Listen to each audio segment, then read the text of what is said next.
এই কারিগরি শিক্ষাটা কত জরুরি এবং কেন।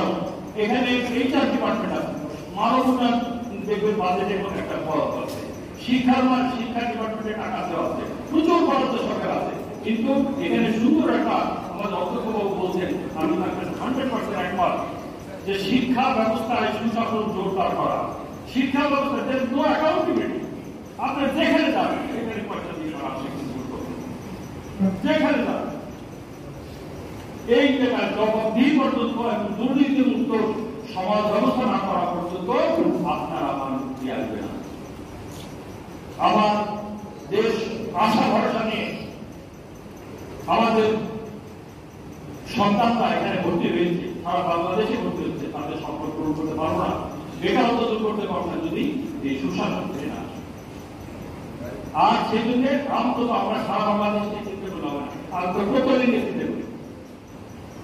আমার কাছে দেখেন একজন সংসদ সদস্য হিসেবে 25 কোটি টাকা প্রতি বছর আমাকে বাজেটে দেয়। তো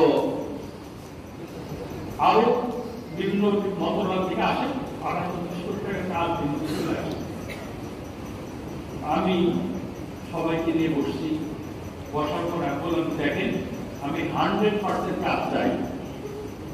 আর একটা রাস্তা করার সময় রাস্তার বর্তমান অবস্থা, কাজ করানোর সময় অবস্থা আর কাজ শেষের অবস্থা, এইটার ভিডিও চিত্র আমি চাই, এটা আমি আর্কাইভে রাখবো। আর কাজ শেষে আমার ইঞ্জিনিয়ারিং ডিপার্টমেন্ট ওইটার থেকে টেস্ট করে নিয়ে আসবে যে একটা যে স্ট্রেন্থ থাকা দরকার সেই স্ট্রেন্থ আছে কিনা অ্যাকাউন্টে। এই টাকা আমি দেব।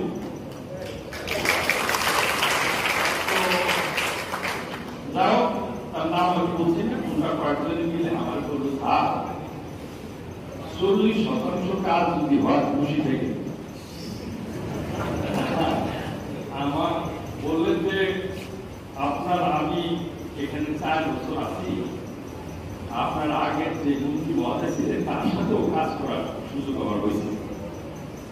তো তিনিও আপনার মতো আইসে এরকম বক্তৃতা দিয়েছিলেন, কিন্তু কাজ হয় নাই। কেন ভালো না? আমি তো কোনো টাকা নেই, আমার কোনো দরকার নেই, আমি তো নিজের পকেটের টাকা ঢাকা থেকে আইনে সব টাকায় দিচ্ছি, তাহলে হবে না কেন? আমার তো কোনো পার্সোনাল ইন্টারেস্ট স্যার আপনি পারবেন। তো কেন পারবো না? উনি অনেক বড় লিস্ট দিলেন, বলতে স্যার কেউ টাকা ছাড়া চেক শুরু করবে, তারা চেক শুরু করে ও সারিয়া ওই ইটের লিস্টের বুঝবে, কন্ট্রাক্টর বুঝবে, কন্ট্রাক্টর থেকে আপনার ও আপনার বাসা চলে যাবে। তো যাই হোক, সে অনেক কিছু বললো, তারপরও আমি মনে করি যে ইনশাল্লাহ একদিনে আমি পারবো না, আপনাদের সহায়তা নিয়ে আমি ধীরে ধীরে অনেকটাই সেই জবাব দিয়ে টাকা নিয়ে আসতে পারবো, যেটা আমরা নিয়ে আমাদের সবাই ভাবনা, সমাজের সবাই ভাবনা, সবাই অসৎ না, 98% লোক ভালো, সবচেয়ে 2 জন লোক দুষ্ট। এই 2 জনকে সাহায্য করতে হলে আপনাদেরকে 98 লোক যদি একত্রিত হতে পারি, কিন্তু 98 লোক আমরা একত্রিত না কেন ভয় পাই, রাস্তায় গেলে মাইক দিবে, রাস্তাঘাট অপমান করবে, আমার ছেলে মেয়েরাও বেচুতি করবে। আর কারণ দেখুন আইনের শাসন নাই, যতক্ষণ পর্যন্ত আইনের শাসন আমি 100% বিশ্বাস করতে পারবো, ততক্ষণ পর্যন্ত ওই 2 জন লোক করতে যাবে। ইনশাআল্লাহ আমার বিশ্বাস জননেত্রী শেখ হাসিনার নেতৃত্বে বাংলাদেশ যেভাবে এগিয়ে যাচ্ছে, আমরা এই 2 জনকে, যেহেতু উনি বলেছেন যে দুর্নীতির ব্যাপারে জিরো টলারেন্স, যেহেতু উনি ঘোষণা করেছেন আমার নির্বাচন ইশতেহারে, আমার বিশ্বাস 5 বছরের মধ্যে আমরা অনেকটাই উন্নত করতে পারবো। আর এই আপনাদের যে আমি ঢোকার থেকে শুরু করে আমাকে যেভাবে আপনারা সম্মানিত করেছেন আর যেভাবে আপনারা উপস্থাপনা করেছেন, আমি সত্যি আনন্দিত এবং গর্বিত। আমি আজকে অত্যন্ত দুঃখিত, যারা দিতে হবে আমাকে, সেই জন্য আমি আগে চলে যাচ্ছি। আপনাদের কাছে থেকে আমি একদিন আমি আপনাদেরকে লাঞ্চ দেওয়া করবো, আমি আপনাদের সাথে একদিন লাঞ্চ অথবা ডিনার করবো, এই আপনাদেরকে অগ্রিম দাওয়াত দিয়ে গেলাম, আমার খুব ভালো লেগেছে। একদিন আপনাদের সাথে আনন্দ করবো, ডিনার হলে ভালো হবে, আপনাদের স্বরচিত গান কবিতা শুনবো। আর এই জব ফেয়ার আমাদের যেটা হয়ে গেল, সেই জব ফেয়ার থেকে আমি চেষ্টা করবো আপনাদের ছেলেমেয়েরা অগ্রাধিকার পায় এবং